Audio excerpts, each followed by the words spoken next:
বোলপুরে পৌরসভার কাউন্সিলরের বিরুদ্ধে কাজ না করার অভিযোগ তুলে ক্ষোভ উগরে দিলেন ওয়ার্ডের বাসিন্দারা। বোলপুর পৌরসভার 16 নম্বর ওয়ার্ডে দীর্ঘদিন ধরে ভেঙে পড়ে রয়েছে একটি কালভার্ট। বাসিন্দারা জানাচ্ছেন বছরের পর বছর কেটে গেলেও এটি মেরামত করা হয়নি।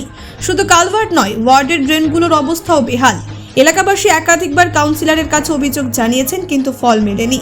অভিযোগ, কাউন্সিলর সরাসরি জানিয়ে দিয়েছেন তার হাতে কাজ নেই, তাই তিনি কিছু করতে পারছেন না। এই অভিযোগের প্রসঙ্গে বোলপুর পৌরসভার চেয়ারপারসন পর্ণা ঘোষ আশ্বাস দিয়েছেন পুরো বিষয়টি খতিয়ে দেখা হবে। তিনি বলেন, কাউন্সিলরের পরেও সুপারভাইজার রয়েছেন, তাহলে কেন কাজ হচ্ছে না? আমি দ্রুত ব্যবস্থা নেব। ওয়ার্ডের বাসিন্দাদের প্রশ্ন, তাহলে আমাদের দুর্ভোগ কি আর শেষ হবে না? এখন দেখার চেয়ারপারসনের হস্তক্ষেপে আদৌ সমাধান হয় কিনা। ব্যুরো রিপোর্ট, নির্ভীক বার্তা। আবার দেখছেন যে নিশুবাঙ্গুরা বাসিন্দার, আমার নাম হচ্ছে কাজী মুস্তাক আহমেদ।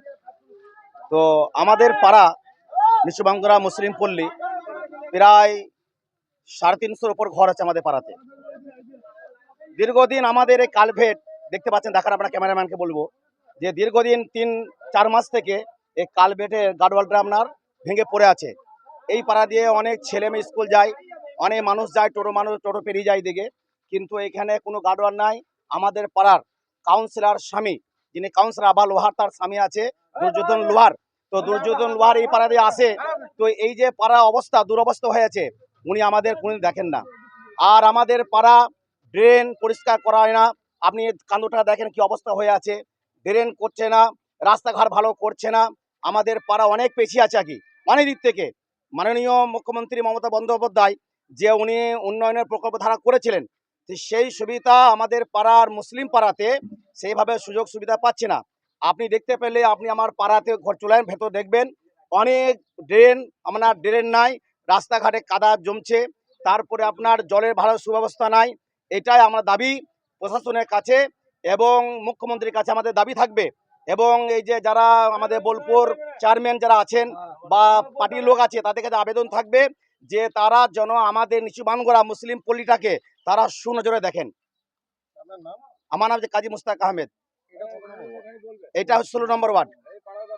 পাড়া ঢুকতে একটা কালভার্ট ভেঙে পড়ে আছে অনেকদিন থেকে, ওটা মেরামত করছে না। সবাই কমপ্লেন দিয়েছে, কিন্তু কোনো কাজই হচ্ছে না। মানে বিপদ হতে পারে, আর বাচ্চা হয়তো কান্দরে পড়ে মরে যেতে পারে। আবার আমাদের এই পাড়াতে ড্রেন ছাপিয়ে রাস্তা থেকে জল চলে আসছে। রমজান মাস কিন্তু পরিষ্কার করতে আসছে না। আগে সপ্তাহে আসতো, এখন মাসে আসছে, 2 মাস বাদে আসছে। আমরা চাইছি রোজা মাস যেন ড্রেন রাস্তাঘাট যেন পরিষ্কার থাকে। এটা রোজা মাস তো সব নামাজ পড়তে দিচ্ছে মসজিদে। কালভার্টের একটা কথা বলে, কালভার্টটা কি কতদিন ধরে জানিয়েছো? কালভার্টটা মোটামুটি 3 মাস ধরে জানিয়েছো? হ্যাঁ, কিন্তু কোনো কাজ হচ্ছে না, কোনো কাজ হচ্ছে না। কি চাইছো, নতুন কালভার্ট হোক? হ্যাঁ, নতুন কালভার্ট হোক, পরিষ্কার, হ্যাঁ পরিষ্কার পরিচ্ছন্ন মতো পাড়া থাকুক। কাউন্সিলর কি কোনো কথা শুনছেন? না, শুনছে না কোনো কথা, শুনেই না কোনো কথা বলে। এবার আমাদের পাড়াতে কোনো কাজই করতে চায় না। পুজো হয় যখন, তখন বাঙালি পাড়ায় তাই না করে ড্রেন আগে সপ্তাহে আসতো, এখন মাসে 2 মাস বাদে আসছে। আমার নাম সালেহা বিবি।